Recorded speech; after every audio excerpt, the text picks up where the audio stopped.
rim é um órgão de múltiplas funções e todas elas são responsáveis pela vitalidade do nosso organismo. Dentre essas funções, as principais são remover resíduos e excessos de água do nosso corpo. A doença renal crônica se dá justamente pela redução dessas duas capacidades por pelo menos 3 meses e é classificada de 6 formas. As principais funções renais são excreção de produtos finais de diversos metabolismos, produção de hormônios, controle do equilíbrio hidroeletrolítico, controle do metabolismo ácido-básico e controle da pressão arterial. A insuficiência renal aguda é quando os rins perdem a capacidade de filtrar sais, líquido e resíduos do sangue. Também conhecida como lesão renal aguda, a insuficiência acomete mais pacientes que já estão com alguma condição no hospital. E quando isso acontece, os resíduos podem chegar a níveis perigosos, afetando a composição química do sangue. Sendo uma doença fatal, ela requer tratamento intensivo, porém pode ser reversível, isso tudo depende do estado do paciente. Os sintomas da insuficiência renal aguda podem incluir diminuição da produção de urina, retenção de líquidos causando inchaço nas pernas, tornozelos ou pés, sonolência, falta de fome, falta de ar, fadiga, confusão, náuseas e vômito, convulsões ou coma em casos graves, dor ou pressão no peito. Chamamos de diálise o procedimento que envolve o desvio do seu sangue para fora do seu organismo, para dentro de uma máquina onde vai ser filtrado e devolvido limpo de novo para o seu corpo. A diálise nem sempre é utilizada, ela é mais necessária quando há mudanças no seu estado mental e quando você para de urinar. E ela pode acabar salvando vidas quando há níveis de potássio muito altos no seu sangue. O Dia Nacional da Diálise é comemorado anualmente na última quinta-feira de agosto com o objetivo de conscientizar sobre as doenças renais e prevenir o seu agravamento. Olá, diálise é um tratamento artificial que remove o excesso de água e resíduos do sangue, substituindo o funcionamento dos rins, quando estes perdem a capacidade de filtração. Existem 2 formas de diálise, a peritoneal e a hemodiálise. Vejamos a seguir. Hemodiálise é um procedimento médico utilizado para filtrar o sangue de pessoas cujo rim não está funcionando adequadamente, como essa imagenzinha aqui. Esse procedimento é vital para pacientes com insuficiência renal. Durante o tratamento, o sangue é retirado do corpo do paciente através de um acesso vascular, que pode ser por fístula, arterovenosa ou por um catéter. Esse sangue é bombeado para uma máquina de diálise, que é onde passa por um dialisador, também conhecido como rim artificial. Dentro desse dispositivo, há uma membrana semipermeável, que separa as toxinas e excesso de líquido do sangue, que são eliminados através de uma solução de diálise. Esse sangue purificado é devolvido ao corpo do paciente, completando o ciclo. Cada sessão dura, em média, de 3 a 5 horas. É realizado 3 vezes por semana, garantindo que o equilíbrio químico do corpo seja mantido, além de aliviar sintomas como inchaço e fadiga. A hemodiálise é indicada para pacientes com insuficiência renal crônica em estágio avançado e quando os rins já não conseguem realizar as funções de maneira eficaz. E o que é a diálise peritoneal? A diálise peritoneal é uma terapia de substituição renal, assim como a hemodiálise. Ela é feita através de um catéter flexível incisionado na barriga, ligado a uma membrana chamada peritônio. O peritônio é uma membrana natural que reveste os órgãos internos da cavidade abdominal. A diálise peritoneal é feita a domicílio, sempre com treinamento prévio. Ela pode ser dividida em diálise manual e diálise automatizada. A diálise manual é chamada de diálise ambulatorial peritoneal contínua. Ela é feita durante o dia, de 3 a 4 vezes ao dia, durante 3 a 4 horas, onde esse líquido de diálise, essa solução de diálise é injetada de forma manual, durante o dia. Já a forma automatizada, o paciente recebe esse coador em casa e se conecta à máquina antes de dormir. O paciente recebe o treinamento, se conecta à máquina e a máquina faz os ciclos durante a noite. A prescrição de como é feito é conforme a necessidade do paciente. Os benefícios de um paciente que faz diálise é a melhora na qualidade de vida, o paciente poder levar uma vida normal, como fazer atividades físicas, ter lazer. Outra possibilidade é fazer o tratamento em casa, no caso da diálise peritoneal. Fazer o tratamento em casa poupa tempo dos familiares e dá conforto ao paciente. Precisa de um treinamento adequado. Entre os desafios, nós temos o tempo prolongado da diálise, que dura de 3 a 5 horas, relativo para cada paciente. Um dos outros desafios são as muitas vezes na semana que precisa ser feito, geralmente 3 vezes na semana. Tem a queda de pressão arterial após a sessão, que pode durar horas, e alguns efeitos adversos são dor de cabeça, cãibra, febre, náusea. No caso da diálise peritoneal, podemos ter uma obstrução do catéter ou deslocamento do catéter da pelve, que pode levar a uma insuficiência terapêutica. Após a diálise, temos uma desidratação, que causa boca seca e seus prejuízos, como cáries, feridas. As alterações bucais associadas à doença renal crônica não são específicas da doença, e sim secundárias a manifestações sistêmicas e relacionadas à terapia medicamentosa. As causas de xerostomia são a redução e gestão de líquidos, envolvimento das glândulas salivares, respiração bucal, uso de medicamentos como antidepressivo e antihipertensivo. A halitose é devido à insuficiência dos rins de remover a ureia do sangue, resultando no aumento da concentração de ureia na saliva, a qual é convertida em amônia e causa o odor e um gosto metálico. Lesões em mucosa podem aparecer em forma de úlceras, líquen plano, papiloma, granuloma piogênico, estomatite urêmica e entre outros. A estomatite urêmica ocorre devido a uma elevação da ureia nitrogenada no sangue e a perda de resistência tecidual.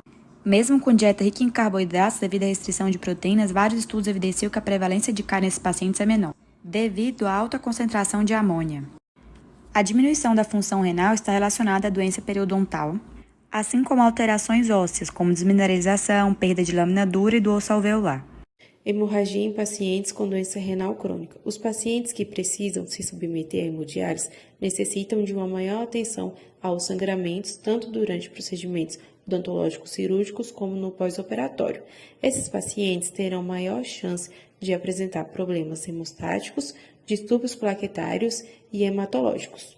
Hiperplasia em pacientes com doença renal crônica. A hiperplasia pode ser induzida pelo uso de alguns medicamentos utilizados pelos pacientes com TRC, associada a uma higienização deficiente, como antidepressivos, bloqueadores de canal de cálcio e drogas imunossupressoras, ciclosporina. Infecções bucais. As infecções bucais têm a maior ocorrência naqueles pacientes em que a insuficiência renal está mais avançada, os que já possuem baixa imunidade e os transplantados, os quais estão sob terapia imunossupressora, estomatite afetosa e candidíase oral. Erosões dentárias. Paciente com TRC tem alguns fatores agravantes para o desenvolvimento de erosões dentárias, devido à regurgitação, consequências de náuseas e vômitos, comuns no processo de hemodiálise, e também pelo estado urâmico de uso de algumas medicações. Degradações severas das faces oclusais, degradação severa das faces palatino dos dentes anteriores. Anormalidades do desenvolvimento dentários, diminuição, estreitamento e calcificação da câmara pulpar, hipoplasia do esmalte na forma de descolorações brancas ou marrons em dentes tecidos e permanentes. Boa noite, pessoal. Estamos aqui com o Alexandre. Ele é um transplantado renal e vai contar um pouco da história dele para nós. Qual foi a causa da perda dos seus rins? A doença chamada insuficiência renal crônica, tá? É uma doença silenciosa. Ela acaba atacando os rins, né? Os rins vão perdendo a sua funcionalidade, quer dizer, eles vão atrofiando, eles vão perdendo sua função renal, e isso acaba causando um certo desequilíbrio no organismo como um todo. 30 anos atrás eu recebi esse diagnóstico após uma série de eventos, né? Como eu falei, os rins, quando eles perdem a função renal, você acaba tendo desequilíbrios, falta de ar, pressão alta, emagrecimento muito rápido, né? Eu tenho 1,83 m, eu cheguei a pesar 49 quilos. E ao contrário do cálculo renal, né? ele é uma doença silenciosa, você não sente dor nos rins. Você tem a disfunção de algumas atribuições do organismo. Então, na época eu lembro que eu demorei para descobrir, porque você tinha falta de ar, procurava um pneumologista. Você tem pressão alta, eu com 26, 27 anos, pressão alta, eu procurava um cardiologista, quer dizer, por isso a demora, e eu não sentia dor nos rins. Se eu sentisse a dor nos rins, talvez seria mais fácil, vai procurar algo, tá doendo aqui, mas não é o caso, né? Então eu sentia um cansaço muito grande, aquela falta de apetite, aquele desânimo total, né? Então, nada relacionado à dor, e isso que talvez dificulte o diagnóstico. Quanto tempo você demorou para receber o transplante? Então, eu me sinto privilegiado e um abençoado. Por quê? Porque eu tinha uma irmã, tenho uma irmã, graças a Deus, tá bem, né, tá super bem. Então, quando eu descobri, que a gente descobriu aqui em Formosa, imediatamente eu procurei, fui encaminhado para o Hospital Regional de Sobradinho na época, onde eu me inscrevi numa fila de transplantes, que tinha lá, 2.000 pessoas na frente. Muita gente. Então, assim, não existia nenhuma previsão de transplante. Olha, você tem que se inscrever e aguardar, né? E o meu sangue, por ser O positivo, que é muito comum, mais difícil fica, são mais pessoas na fila. Quando eu descobri, e aí a minha família ficou sabendo, né, meus irmãos lá no Rio Grande do Sul, E uma irmã minha, a Ângela, vou organizar para que eu quero ser tua doadora. Iniciei o tratamento, que era hemodiálise. Né? Por quanto tempo você chegou Eu fiz hemodiálise por 3 meses. Foi muito. O período que eu descobri, até o período do transplante, acho que não foram 5 meses.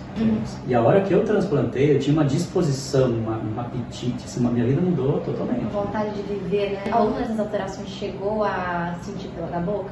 Alguma alteração bucal? Sim, quando você vai entrar com um processo, você já está debilitado. Não pode ter qualquer tipo de infecção na boca, em qualquer lugar. Então ela na época, ela cuidou de mim, assim, vamos cuidar, vamos fazer, tiver canal, tudo assim, para não ter problema, não ter nenhum tipo de infecção, bactéria, alguma coisa que pudesse me prejudicar. Sim. Você já está muito debilitado. Né? Você teve uma rede de apoio bem grande, então? Muito grande. Por isso que eu digo assim, eu sou um privilegiado. Eu praticamente não sentia doença. Era jovem também, né? Então quando você é jovem, você tem mais vitalidade, mais força. Então, hoje eu penso, nossa, se eu passasse por isso, será que eu suportaria? De novo, né? De novo, porque é uma batalha, mas para mim foi muito rápido. Muito rápido, então eu sou muito... Se eu passasse por isso, será que eu suportaria? De novo, né? De novo, porque é uma batalha, mas para mim foi muito rápido. O processo todo, você considera quanto tempo? Entre descobrir, tratar com a hemodiálise, né, que é um tratamento paliativo, e o transplante, eu posso dizer que foi menos de 1 ano, assim, eu já estava muito bem. Realmente, então foi um processo bem muito. Porque geralmente esse período é só que a galera espera de transplante. Que nem eu te falei, eu tinha colegas, eu tinha uma colega com 12 anos de sala, e uma coisa interessante na sala, né? A gente ficava em 8 pessoas, são 3 sessões por semana, 4 horas sentado numa poltrona como essa. E é os mesmos horários para todos vocês? Sim, são sessões, aí saem os 4, eles higienizam entre outros 8, né? Eram 8 na sala. E a frequência odontológica? Eu tenho frequência pelo menos 2 vezes por ano, então eu trabalho numa empresa que me propõe também um plano de saúde, isso ajuda bastante. Mas sempre tendo cuidados, né? As limpezas periódicas, alguma restauração, algo que preciso, muito cuidado, porque eu mais do que ninguém, e até um detalhe, assim, todo transplantado renal, ele é imunossuprimido, quer dizer, eu tomo medicação para baixar a minha imunidade, porque o rim, ele é considerado um corpo estranho, então, por mais que até uma palavra do cirurgião na época, ele falou depois para mim numa consulta pós-transplante, ele disse, nossa, se vocês dois fossem gêmeos, não seria tão idêntico. Então, é outra pergunta que eu ia te fazer também. Então foi compatível, super, totalmente compatível. 98, alguma coisa, foi algo assim. Ele usou essa expressão, gêmeos às vezes não é tão compatível. E eu e a minha irmã, nós somos muito parecidos, sabe? Assim, em jeito, em algumas coisas que a gente fala, assim, muito parecidos. Todos dizem, vocês são tão parecidos. E realmente foi algo assim, super...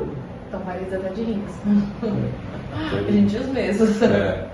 Interessante. Qual é o tipo de medicação que você toma hoje em dia? Então, eu tomo imunossupressores, né? Tomo medicações, tipo 13 medicações como imunossupressores, que eles acabam diminuindo meus anticorpos, a minha defesa imunológica, acaba defendendo. Só que o organismo é muito engraçado, né? Por mais que eu tome medicação para baixar a imunidade, o nosso corpo humano, o nosso organismo é uma máquina perfeita, né? Porque ele acha um jeito de me proteger de outras formas. Eu dificilmente me gripo. Eu tenho muita disposição, eu trabalho, eu acordo cedo, eu trabalhar, eu não tenho falta de ânimo. Né? Atualmente você lida totalmente bem com essa situação? Muito bem. A minha vida praticamente, eu tenho meu remedinho que eu tomo de manhã, eu tomo à noite, assim, mas eu tenho uma vida normal, eu me alimento normal, eu faço esporte, eu faço academia. Muito bom, você conseguiu seguir super tranquilo. Inclusive, é uma recomendação que você tenha uma vida saudável. Sim, com certeza. Não é porque é um transplantado que você vai ficar em casa se cuidando, não pode sair na rua. Vida normal.